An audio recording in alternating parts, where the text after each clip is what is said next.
Assalamualaikum warahmatullahi wabarakatuh. Halo semuanya, selamat datang di podcast kita hari ini sama aku Fathan dan temen aku. Namira, Hai Namira. halo Fatan, gimana kabarnya Tan?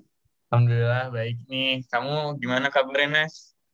Alhamdulillah baik juga. Oke, Nas di podcast hari ini nih kita mau ngobrolin tentang instrumentasi dalam meteorologi dan klimatologi ya Nas. Betul tuh Tan, jadi hari ini kita bakal membahas mengenai instrumentasi meteorologi dan klimatologi. Nah, seperti yang kita ketahui, misalkan kita lagi buka web nih, buka web contohnya kayak AccuWeather. Nah, itu tuh kita bisa lihat kan ada prediksi ramalan cuacanya kapan, suhunya gimana, pergerakan awannya gimana, kecepatan anginnya. Itu tuh gimana sih cara portal tersebut menyediakan data tersebut, terus gimana caranya mereka tahu kalau ada pengukuran parameternya tuh segitu gitu dengan kuantitasnya. Nah, itu semua tuh pengukurannya melalui si alat yang berupa instrumentasi. Nah, kan instrumentasi meteorologi dan klimatologi itu sendiri tuh apa sih sebenarnya? Oke Nas, jadi instrumentasi meteorologi ini merupakan alat-alat yang digunakan untuk mengukur parameter. Jadi kalau instrumentasi meteorologi itu biasanya digunakan untuk mengukur parameter cuaca, sedangkan instrumentasi klimatologi itu alat-alat yang digunakan untuk mengukur parameter iklim. Nah, selain itu, instrumentasi ini juga memiliki fungsi sebagai alat analisis, alat kendali, dan alat perekam. Nah, Nas, instrumentasi meteorologi dan klimatologi itu sebenarnya cukup banyak. Dan contoh pertamanya adalah termometer. Kita semua pasti tahu ya, Nas, apa termometer itu. Dan akhir-akhir ini juga pasti kita sering banget ketemu termometer, apalagi setiap mau masuk ke tempat umum, pasti suhu tubuh kita diukur dulu dan diukurnya dengan menggunakan termometer. Tapi dalam ilmu meteorologi dan klimatologi, termometer yang digunakan itu berbeda walaupun fungsinya sama untuk mengukur suhu. Contohnya adalah floating thermometer. Jadi floating thermometer ini merupakan termometer yang mengambang di permukaan air dan fungsinya itu untuk mengukur suhu permukaan air. Lalu ada termometer tanah atau termometer berumput itu fungsinya sebagai alat ukur em, suhu tanah atau tanah. Lalu instrumen berikutnya adalah barometer. Nah, barometer ini merupakan alat yang digunakan untuk mengukur tekanan pada atmosfer. Jadi ada beberapa jenis barometer seperti barometer air raksa, barograf, dan barometer digital. Selain itu, ada juga nih instrumen meteorologi yang berbentuk seperti baling-baling dan itu namanya adalah anemometer. Anemometer ini berfungsi untuk mengukur kecepatan dan arah angin di atmosfer.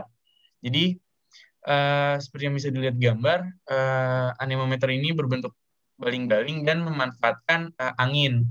Jadi selain itu anemometer ini juga memiliki beberapa jenis yaitu ultrasonic anemometer dan hand anemometer. Sebenarnya masih banyak lagi nih instrumen-instrumen yang digunakan dalam meteorologi dan klimatologi. Tapi selanjutnya, Nanas akan menjelaskan mengenai satelit. Nah, Nas, satelit itu apa sih? Oke, makasih Tan. Jadi di sini aku bakal ngebahas mengenai satelit. Nah, sebenarnya satelit itu sendiri merupakan benda di luar angkasa. Dia tuh yang posisinya tuh atau bergerak itu berotasi atau berevolusi planet terhadap planet. Nah, terus di sini tuh yang sebenarnya yang termasuk ke instrumentasi itu sebenarnya satelit buatan. Kalau satelit alam itu contohnya bulan. Terus kalau satelit yang buatan itu ya kayak instrumentasi. Nah, itu ada next kan. Jadi di sini tuh ada contoh-contoh satelit buatan atau instrumentasi yang dibuat oleh manusia untuk di launch diluncurkan ke luar angkasa sana. Nah, contoh satelit yang digunakan oleh BMKG itu yang pertama ada Himawari, yang kedua ada Vengyun, yang ketiga MODIS, yang keempat ada NOAA. Next kan. Nah, pada podcast kali ini kita lebih difokuskan terhadap Himawari satelit. Uh, Next, Tan. Nah, sebenarnya apa sih Himawari satelit itu? Nah, Himawari satelit itu merupakan satelit yang dibuat oleh Jepang. Terus dia tuh dikelola oleh JMA atau Japanese Meteorological Agency. Nah, Himawari itu sendiri diambil dari kata sunflower atau bunga matahari. Nah, berikutnya ada contoh dari satelit Himawari pertama yang pertama kali diluncurkan. Oke, next. Nah, fungsi dari Himawari satelit itu sebenarnya banyak, tapi pada umumnya itu dia buat weather forecasting atau peramalan cuaca. Terus ada tropical cyclone tracking, itu buat kita nge-track si siklon tropis. Terus ada meteorological research. Next. Nah, area cakupan dari si Himawari satelit itu yang dilingkarkan ada lingkaran warna kuning, nah itu mencakup East Asia, Southeast Asia, Australia dan New Zealand. Next kan. Nah, di sini aku mau bahas mengenai si status dari si Himawari satelit. Nah, Himawari satelit ini dia telah meluncurkan beberapa kali satelit. Nah, fungsinya beberapa kali ngeluncurin itu sebenarnya kayak buat ngeganti-ganti sebelumnya aja. Nah, yang pertama diluncurkan itu sebenarnya Himawari yang pertama atau GMS-1 itu diluncurkan pada 14 Juli tahun 1977. Nah, dia juga ada retirement-nya itu pada tahun 1989 pada bulan Juni. Nah, sebenarnya pada Himawari pertama itu dia masih diluncurkannya itu di Cape Canaveral yang berlokasi di United States. Nah, roketnya juga masih roketan buat US. Nah, tapi buat selanjutnya mulai dari Himawari 2 nih, Tan. Nah, itu tuh dia udah mulai dikelola oleh Jepang semuanya. Nah, bisa kita lihat, dia pertama Himawari 2 itu launch date-nya pada 11 Agustus 1981 dan menggunakan roket N2. Terus launch-nya itu di Tanegashima. Nah, Tanegashima itu merupakan kayak area buat meluncurin roket di Jepang. Itu tuh letaknya kayak di pesisir pantai kayak gitu. Nah, terus ada Himawari 3 yang diluncurkan pada 3 Agustus 1984, Himawari 4 diluncurkan pada 6 September 1989, Himawari 5 diluncurkan pada 18 Maret 1995. Nah, terus ada sebenarnya kayak termasuk Himawari juga, tapi dia gagal peluncuran. Nah, terus dilanjutkan aja langsung ke Himawari 6. Nah, Himawari 6 ini diluncurkan tanggal 26 Februari 2005, terus ada Himawari 7 yang diluncurkan pada 18 Februari 2006. Nah, Himawari 8 ini, selanjutnya kan ada Himawari 8 sama Himawari 9. Nah, kedua Himawari itu yang masih beroperasional. Tapi sebenarnya yang lebih difokuskan masih beroperasional itu adalah Himawari 8. Himawari 9 itu dia ready buat ngegantiin si Himawari 8. Begitu, Tan. Kan yang kita udah tahu nih, Tan, yang masih berjalan itu ada Himawari 8 sama Himawari 9. Nah, di sini kita bakal fokusin ke Himawari 8 sama Himawari 9 ini. Next, Tan.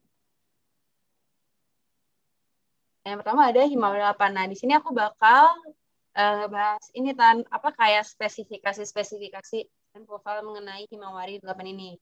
Next.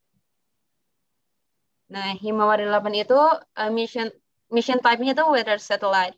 Nah, terus mission duration itu direncanakan selama 8 tahun. Terus launch mass-nya itu bersama roket itu sekitar 3.500 kg. Nah, si berat si satelitnya itu atau dry mass-nya itu 1.500 kg. Next. Nah, si Himawari 8 itu memiliki total ada 16 bands. Nah, 16 bands itu dia mencakup visible light sampai infrared. Nah, terus ada launch date itu 7 Oktober 2014, terus jenis roket yang digunakan yaitu H2 202, terus launch site-nya itu masih di Tanegashima. Next. Nah, kita di sini ngebahas mengenai orbital parameters-nya. Jenis si orbitnya itu merupakan geostationary atau kayak regional gitu. Seperti yang udah dilihat, dia mencakupnya kawasannya di area Asia dan Australia.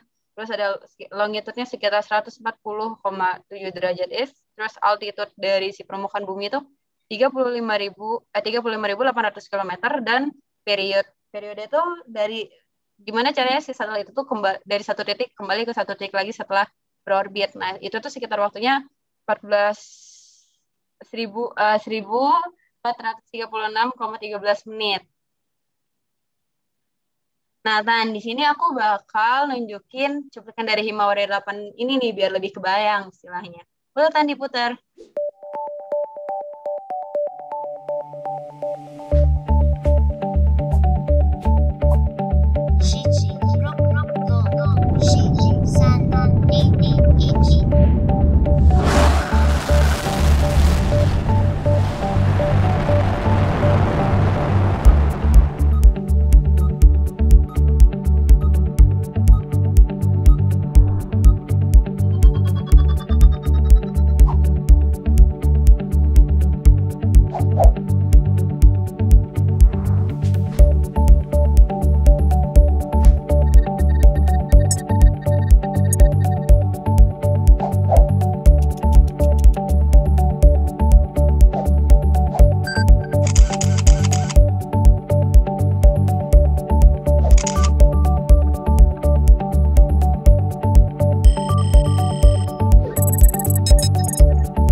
'Tan. Jadi tadi udah ditunjukin mengenai animasi atau video dia mengenai Himawari 8 ini, jadi biar lebih kebayang.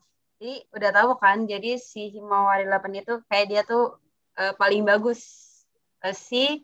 untuk si visible spektrumnya itu. Jadi kita bisa lihat gambarnya, visualisasinya tuh lebih jelas. Nah, next kita bakal bahas mengenai Himawari 9 ini yang ready nih buat ngeganti si Himawari 8. Nah, untuk Himawari 9 ini next bakal dibahas oleh Fatan. Oke, makasih Nanas penjelasan tentang Himawari 8-nya. Jadi Himawari 8 tuh keren banget. Tadi dilihat dari spek-spek satelitnya. Tapi selanjutnya kita akan bahas tentang Himawari 9. Nah, Himawari 9 ini merupakan satelit cuaca ke-9 yang diluncurkan oleh Japan Meteorological Agency pada tanggal 2 November 2016 sebagai satelit cuaca. Nah, sebelum kita mengenal lebih dalam tentang Himawari 9 ini, aku mau nunjukin nih video cuplikan dari peluncuran Himawari 9 pada tanggal 2 November 2016.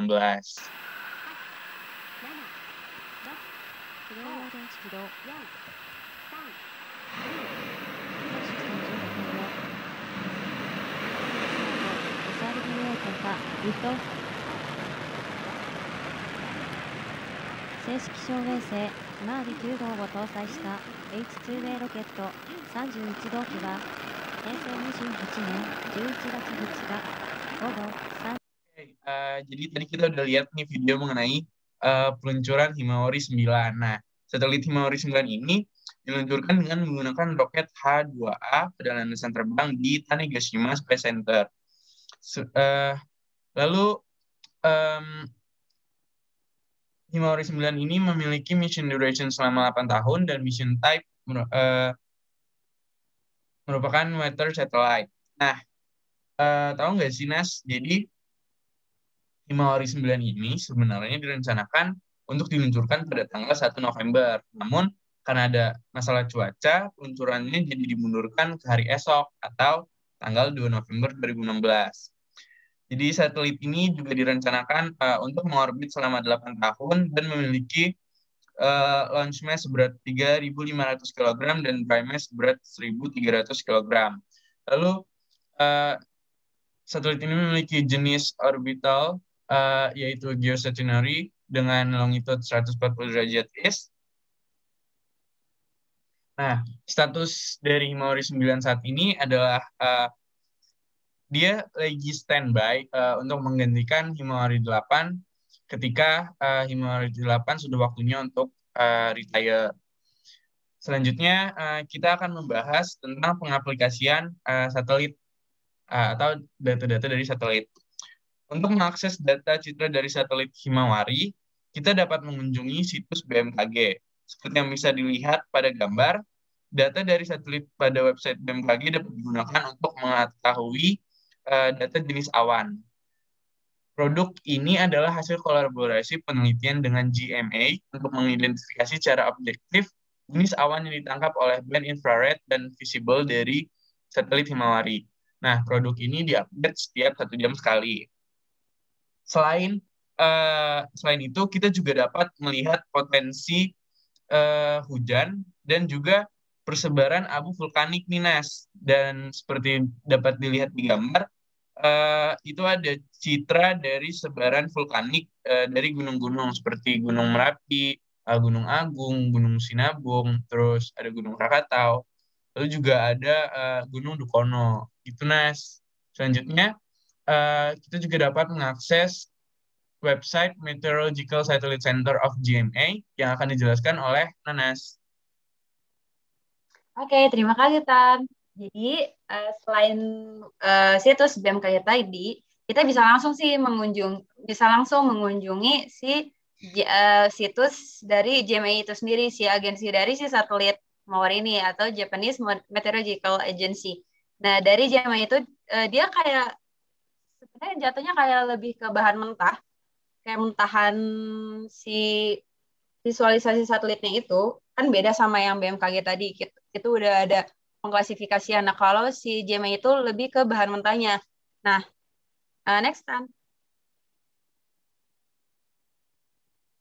Nah, jadi si bahan mentahnya itu kita contohnya kita bisa select area mana aja misalkan kita mau pilih, terus waktunya. Time-nya tuh kita mau tanggal berapa, terus nah khusus di website ini tuh kita bisa milih si band-band yang sesuai kebutuhan kita.